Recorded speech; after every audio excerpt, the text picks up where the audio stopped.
नमस्कार, फॉलोअप के इस लाइव सेशन में आपका फिर से स्वागत है। एक जो बड़ा सवाल आज सुबह से ही आम लोगों के जहन में था कि मुख्यमंत्री हेमंत सोरेन कहाँ हैं। दरअसल सुबह सुबह ईडी की टीम दिल्ली स्थित मुख्यमंत्री हेमंत सोरेन के आवास पर छापेमारी करने पहुंची, उनसे मुलाकात करने पहुंची और लैंड स्कैम मामले में जिस तरीके से पूछताछ करना चाहती है पूछताछ करने पहुंची थी।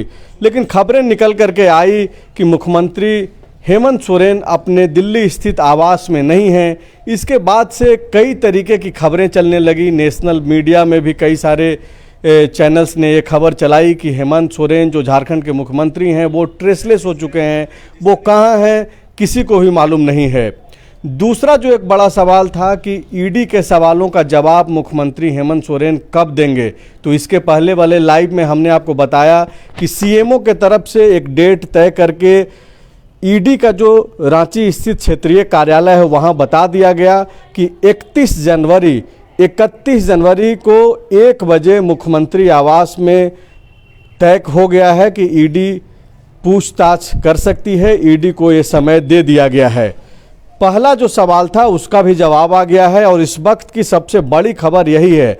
झारखंड मुक्ति मोर्चा ने थोड़ी देर पहले एक प्रेस कॉन्फ्रेंस किया और बाकायदा पत्रकारों के सवाल का जवाब देते हुए सुप्रियो भट्टाचार्य जो झारखंड मुक्ति मोर्चा के प्रवक्ता हैं, उन्होंने कहा कि मुख्यमंत्री हेमंत सोरेन दिल्ली में हैं और अगर इस तरीके की बातचीत कुछ चल रही है, कुछ लोग अगर चला रहे हैं कि वो ट्रेसलेस हो गए हैं, मिल नहीं रहे हैं, तो ये बेबुनियाद है। वो दिल्ली में है। 31 तारीख को समय दे दिया गया है ईडी को और ईडी के सवालों का जवाब भी 31 तारीख को सीएम आवास में 1 बजे के बाद दिया जाएगा। हमारे साथ मनोज पांडे हैं। मनोज पांडे भी उस प्रेस कॉन्फ्रेंस में थे। सबसे पहले तो ये बताइए कि ये जो सबसे बड़ा सवाल और एक जो धुंध सा छा गया था कि मुख्यमंत्री हैं तो कहाँ हैं, इसका जवाब तो आ गया है, लेकिन इसका जो जवाब मिला झारखंड मुक्ति मोर्चा के तरफ से बहुत स्पष्टता के साथ नहीं मिला। हालांकि ये काफ़ी है कि पार्टी ने स्वीकार किया कि वो दिल्ली में है और ट्रेसलेस होने वाली बात जो है बेबुनियाद है। देखिए, ये शुरुआत हुआ ईडी के कार्रवाई से। ईडी आज क्यों गई मुख्यमंत्री के आवास, दिल्ली स्थित आवास पर, और वहाँ दिल्ली पुलिस का बाकायदा ड्यूटी रहता है और दिल्ली पुलिस की टीम को लेकर गई थी स्थानीय थाने को। तो क्या वो छापेमारी के कारण गई थी, छापेमारी करना था या फिर उनसे पूछताछ करना था? तो पूछताछ करने के लिए इतनी हड़बड़ी क्यों है, तो ये एक सवाल उठ रहा था। और फिर खबर आई कि मुख्यमंत्री अपने आवास पे नहीं है। तो उसके बाद फिर झारखंड भवन जो है दिल्ली में, वहाँ गया और जो मुख्यमंत्री का जो वहाँ पे एक कमरा होता है, रिजर्व होता है, उसको खुलवा कर भी देखा गया और वहाँ पे भी उसको बताया गया कि इसको अगले आदेश तक बंद रखिएगा। तो उसके बाद झारखंड भवन में पूछा गया कि भाई मुख्यमंत्री कहाँ हैं, तो सबने इनकार कर दिया, बताने में कोई सक्षम नहीं हुआ। तो वो बोले भाई वो तो राज्य के मुख्यमंत्री हैं, उनके साथ कोई सिक्योरिटी जाएगा, उनके साथ सीएम जाएंगे। चूंकि दिल्ली पुलिस के पास हमेशा पर्याप्त सिक्योरिटी रहे चाहे ना रहे, इसलिए झारखंड में जो पुलिस के जवान है, स्पेशल ब्रांच जैप, उनकी भी प्रतिनियुक्ति दिल्ली में रहती है और ड्राइवर की भी, कि मुख्यमंत्री कभी दिल्ली जाएंगे तो वहाँ गाड़ी भी रहता है, घर भी रहता है और सिक्योरिटी ड्राइवर सब। तो वही अब बात उठ रहा है कि निशिकांत और बाबूलाल मरांडी जैसे लोग कह रहे हैं कि जब सिक्योरिटी पर्सनल को नहीं पता है तो इनको बर्खास्त कर देना चाहिए, क्योंकि ये लोग अपना ड्यूटी सही से नहीं निभाए। मतलब सुरक्षा कर्मियों को बर्खास्त कर देने की जो मांग निशिकांत दुबे और बाबूलाल मरांडी ने जो किया था उसकी बात। हाँ, कि भाई सुरक्षा कर्मी को तो पता होना चाहिए। ऐसे भाई राज्य के मुख्यमंत्री हैं, बिना सिक्योरिटी के कैसे चल जा रहे हैं, ये लोग ड्यूटी कहाँ कर रहे हैं। दूसरी बात ये हुई कि आज जिस तरीके से ये बात अखबारों में भी सुबह आई कि हम लोगों ने कल रात का जो लाइव हुआ, हम लोग जो करते हैं उसमें हमने बाकायदा बताया था कि 31 जनवरी का डेट जो है सीएम के तरफ से दिया गया है। हालांकि वो आधिकारिक तौर से तब तक नहीं दिया गया था, हम लोगों के पास जानकारी थी, लेकिन आज ये सीएमओ के तरफ से जो भेजा गया है बाकायदा उसका ये आधिकारिक पत्र है। अब तक अगर 2-2.5 सालों से अगर आप देखेंगे जो ईडी की कार्रवाई हो रही है उसको लेकर के इस तरीके का कोई जानकारी नहीं मिलता है, लेकिन जो मेल किया गया वो सारा डिटेल्स जो है झारखंड मुक्ति मोर्चा ने प्रेस कॉन्फ्रेंस के बाद पत्रकारों को उपलब्ध कराया है। तो कुछ तो डेवलपमेंट चल रहा है इस तरीके से। अगर पांडे जी आप एक चीज़ ये भी देखिए कि अगर ईडी ने समय मांगा था 20 जनवरी की पूछताछ के बाद कि आप 21 को ही समय दे दीजिए, लेकिन गणतंत्र दिवस और राम मंदिर प्राण प्रतिष्ठा और तमाम जो कार्यक्रम थे मुख्यमंत्री का, उसको आधार बताते हुए उन्होंने बाद में समय देने की बात कही थी।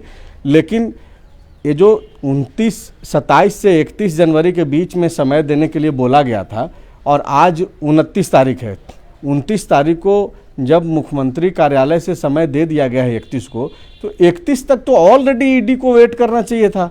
अगर ईडी ने बाकायदा खुद से ये कहा कि भाई 31 तारीख तक हमको 27 से 31 के बीच में हमको डेट दीजिए, तो अगर 31 तारीख तक अगर आप इंतज़ार नहीं किए और दिल्ली में मुख्यमंत्री हेमंत सोरेन का जो आवास है वहाँ पे आप टीम लेकर के चले गए, तो इसको कैसे देखा जाना चाहिए? उसमें ये था कि आप 28 तारीख तक हमको बता दीजिए कि आप 29, 30 या 31 को आप डेट देंगे तो टाइम और जगह क्या होगा।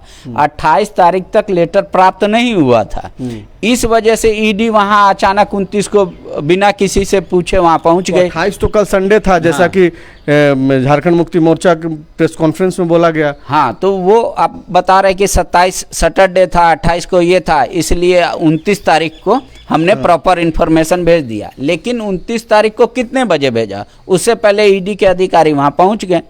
तो इसलिए ये बाकायदा, इसीलिए कल मीडिया को ये खबर दी गई अनऑफिशियली तौर पे। एक सवाल ये भी बनता है पांडे जी कि वो शख्स जो मुख्यमंत्री है 2 बार ईडी का सामना कर चुका है। 2022 में अवैध माइनिंग मामले में मुख्यमंत्री हेमंत सोरेन ईडी दफ्तर गए, तकरीबन 10 घंटे तक पूछताछ हुई। बाद में लैंड स्कैम मसले पे ठीक है कि 7-8 समन किया गया, वो अपने हिसाब से कानूनी जो सहारा ले रहे थे ले सकते थे, लिया उन्होंने। जब बाद में उनको लगा कि नहीं अब मुझे ईडी का सामना करना है, तो इसी महीने में 20 तारीख को 20 जनवरी को वो ईडी का सामना किए अपने आवास में। बाकायदा उनको बुलाया गया, भारी सुरक्षा में ईडी के अधिकारी आए पुलिसकर्मियों के बीच में। ठीक है कि बीच में बीजेपी भी कूदी उसमें, सीआरपीएफ वाले मसले पे झारखंड मुक्ति मोर्चा भी कूदा। पॉलिटिकल लड़ाई तो एक अलग चीज़ है ना, जेएमएम और बीजेपी क्या कर रहा है। लेकिन अगर ईडी जो 7-8 दिन पहले पूछताछ कर चुकी है, बाकायदा 31 तारीख तक का समय है, तो इतनी आक्रामकता क्या मतलब एकदम भरोसा नहीं है? मतलब ऐसा तो है नहीं कि मुख्यमंत्री हेमंत सोरेन भाग जाएंगे कहीं, आप दिल्ली जाकर के आप ये कर रहे हैं। ये वही बता सकते हैं ईडी के लोग। आक्रामकता का इसका मतलब है कि ईडी को लगता है कि मेरी कार्रवाई ज़्यादा ज़रूरत है। मैंने आपको पहले भी बताया, सुप्रीम कोर्ट ने पूछा है कि इस मामले में क्यों नहीं आगे डेवलपमेंट हो रहा है, क्योंकि छवि रंजन ने उसमें वही बाय डिफ़ॉल्ट बेल का ग्रांट किया है कि भाई ईडी कोई काम नहीं कर रही है, सिर्फ कर रही है इन्वेस्टिगेशन जारी है, इसलिए इतना दिन हो गया, हमको बेल मिल जाना चाहिए।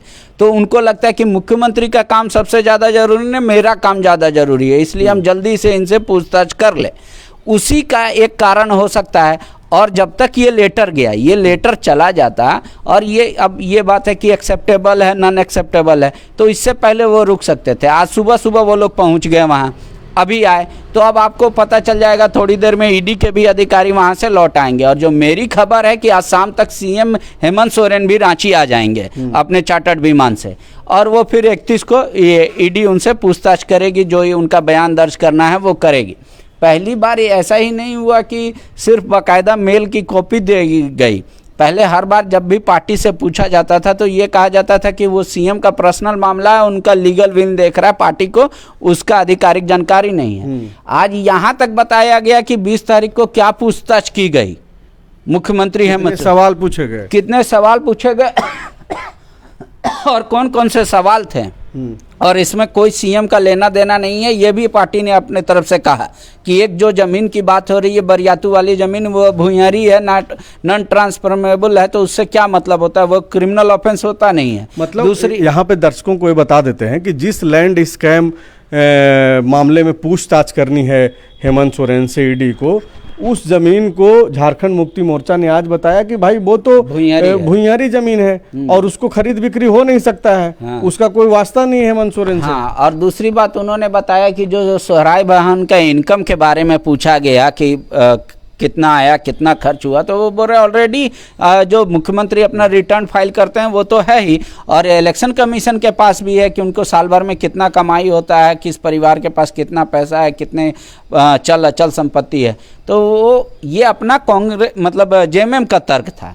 लेकिन सबसे अहम सवाल है कि आज सुबह से ये जो मीडिया चला रही थी कि कहाँ है मुख्यमंत्री, कहाँ है मुख्यमंत्री, दरअसल ये शुरू हुआ उसी समय से, ये तो ईडी के टीम की पहुंचने के बाद से सवाल शुरू हुआ ना। ये सवाल शुरू हुआ इसलिए क्योंकि वहाँ गेट पे बोला गया यहाँ कोई नहीं है अंदर, वहाँ दिल्ली पुलिस के लोग थे, वो बोले कि कोई नहीं। तो ये लोग झारखंड भवन से जो उनके निजी ड्राइवर हैं उनको लाया गया, ये कहते हुए कि आप ले पूरे चलिए। प्रकरण को आप देखिए कि 20 जनवरी को जिस तरीके से पूछताछ हुई सीएम आवास में, उसके पहले ईडी ने डीजीपी को ही पत्र लिखा कि सुरक्षा मुहैया आप कराइए। उसके पहले वाले समन में मुख्यमंत्री को भी बाकायदा ईडी ने समन के बीच में ही लिख करके बोला था कि आप अपने डीजीपी और सीएस को आप बोल दीजिए कि जब आपसे पूछताछ हो तो लॉ एंड ऑर्डर का मामला खराब नहीं हो। उसका पूरा इंतजाम किया गया। बतौर पत्रकार हम लोग तो ग्राउंड पे रहे हैं, तो ग्राउंड पे तो हमने देखा कि कैसे भारी सुरक्षा में ईडी के अधिकारियों को लाया गया। ये अलग बात है कि हेमंत सोरेन चूंकि राजनेता हैं, झारखंड के सबसे बड़े नेता हैं और उनका एक अपना जनाधार है, सरकार में है, सरकार में रहने पे एक अपना अटैचमेंट लोगों का जो रहता है वो एक अलग सा रहता है, आप देखते ही हैं। तो वो कार्यकर्ता उनका उनके आसपास इर्द गिर्द घूम रहे थे, लेकिन कोई कुछ ऐसा नहीं था कि कोई रोड पे बहुत ज़्यादा हंगामा, आम लोग आ नहीं जा नहीं रहे थे, सारा कुछ आम जनजीवन चल रहा था जैसे चलता है। थोड़ा बहुत जाम उस दिन बढ़ा हुआ था। जो रांची में जो लोग रहते हैं, रांची के रहने वाले हैं, वो उनको मालूम है कि जिस तरीके से फ्लाईओवर का निर्माण हो रहा है तो जाम आम सी प्रक्रिया हो गया है, मतलब आम तरीके का बात है ये। उस दिन सीआरपीएफ का बीच में आना बाकायदा बगैर कोई रिक्वेजिशन का, बगैर कोई लोकल एडमिनिस्ट्रेशन के अप्रूवल का, वो तो एक सवाल खड़ा किया जो कि सीआरपीएफ पे केस भी दर्ज कराया गया है। दूसरा, आज ईडी का दिल्ली स्थित आवास पे चले जाना, तब जबकि आपने बाकायदा 27 से 31 तक का समय दे रखा है। आज शनिवार और रविवार होने के कारण जेएमएम का जो तर्क है उसमें भी दम है कि भाई हमने आपको जानकारी नहीं दी, आज जानकारी हम दे रहे हैं। अगर जानकारी 2 दिन शनिवार रविवार को भी अगर देना होना चाहिए था, अगर जेएमएम मुख्यमंत्री चूक भी गए तो एक चीज़ तो तय है, जो लोग देख रहे हैं और जान रहे हैं कि 20 जनवरी को 8 दिन पहले ईडी का सामना किया है मुख्यमंत्री ने। तो अगर 2 दिन 3 दिन तो और इंतजार किया जा सकता था। आप 7 महीना से इंतजार कर रहे हैं, लेकिन आप ये जो हाल के दिनों में जो आपकी जो हड़बड़ी है, आप जिस तरीके से एक्ट कर रहे हैं, आप बगैर कोई एडमिनिस्ट्रेशन का अप्रूवल का आप सीआरपीएफ मंगवा ले रहे हैं, आप बगैर इंतजार किए हुए आप दिल्ली तक पहुंच करके मुख्यमंत्री का पीछा कर रहे हैं। तो ये जो मैसेज जा रहा है वो क्या वाकई में एजेंसियों के लिए ठीक जा रहा है? ये तो पूरा सेंट्रल वर्सेस स्टेट का जो मसला जो दिख रहा है, पहले तो लग रहा था कि स्टेट के तरफ से है, लेकिन बाकायदा ये तो दिख रहा है कि सेंट्रल किस तरीके से ये कर रही है। एजेंसी इस पचड़े में नहीं पड़ेगी कि क्या परसेप्शन उनका जा रहा है। उनको अपना ड्यूटी है, कर्तव्य है निभाने का। हालांकि जिस तरीके से अनौपचारिक तौर पे उनका बयान भी आ गया है, गवर्नर ने भी कहा कि एफआईआर गलत है। उन्होंने कहा ईडी ने कि हमने बुलाया सीआरपीएफ को, सीआरपीएफ ने कहा कि ईडी हमसे सीआरपीएफ मांगती है जितनी संख्या में हम भेज देते हैं, हमको लाइबल नहीं है उनसे पूछने के लिए कि ये कहाँ यूज होंगे।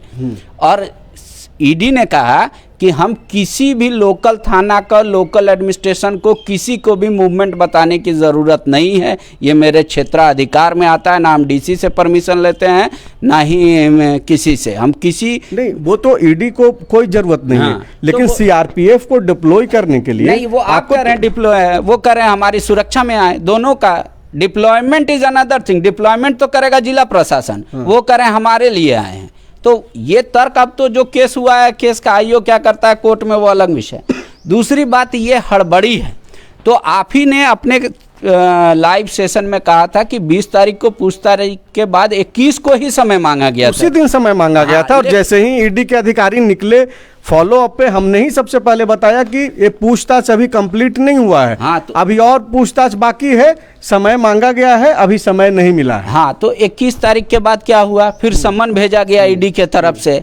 तो ऐसा लगा जब आज ये 29 तारीख को पत्र गया, इससे पहले तक तो उनको लग रहा होगा कि भाई मुख्यमंत्री भागना चाह रहे हैं हमारे सवालों से, हमारे सवाल का जवाब नहीं देंगे। और ईडी के लिए ये सेफेस्ट प्लेस है कि उनसे दिल्ली में पूछताछ हो जाए, जहां जेएमएम का कार्यकर्ता नहीं पहुंच सक। यहाँ पे तो फिर जो सुप्रियो भट्टाचार्य जिस तरीके से दावा कर रहे थे 20 तारीख को ही पूछताछ के बाद, उन्होंने बकायदा कहा कि एक विशेष विमान आया हुआ था एयरपोर्ट पे, कोशिश ये थी कि मुख्यमंत्री हेमंत सोरेन को विशेष विमान से दिल्ली ले जाया जाए और वहाँ पूछताछ के बाद जो है गिरफ्तारी दिखाई जाए, और सीआरपीएफ के आने के पीछे की भी यही मंशा थी।